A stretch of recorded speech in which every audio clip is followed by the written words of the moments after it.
जर येत्या काही काळात मराठी भाषाच नष्ट झाली तर होऊ शकते का? झाली.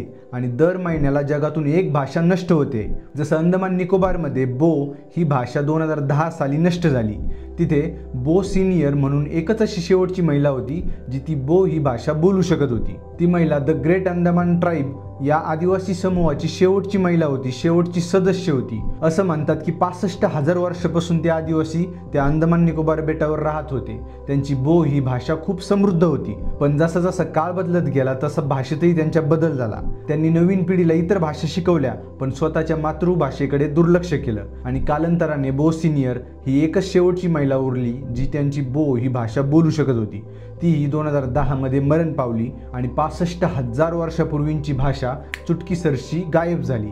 आणि त्या दिवशी त्यांची फक्त भाषाच नष्ट नाही झाली तर त्यांची हजारो वर्षापूर्वींची संस्कृती, त्यांचा इतिहास, त्यांची ओळखच गायब झाली. आणि असंच पुढील 70 वर्षामध्ये जगातील 3000 वेगवेगळ्या भाषा नष्ट होण्याच्या मार्गावर येतात. म्हणून आपण आपल्या मातृभाषेतच बोललं पाहिजे. आणि तसंही सध्या मराठी वर्सेस हिंदीचा वाद चांगलाच पेटलाय. काही ठिकाणी तर बळजबरी केली जाते मराठी बोलण्यासाठी आणि काही ठिकाणी तर डायरेक्ट हाणमार केली जाते. पण हे कितपत योग्य आहे व यावर उपाय काय आहे याची सविस्तर माहिती मी या व्हिडिओमध्ये सांगितलेली.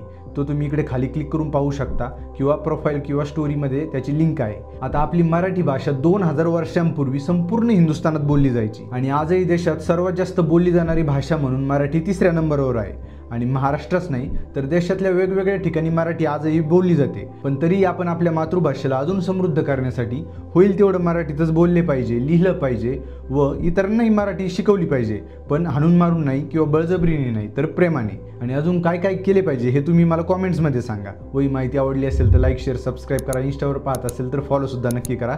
चला भेटूयात पुढील व्हिडिओमध्ये. धन्यवाद.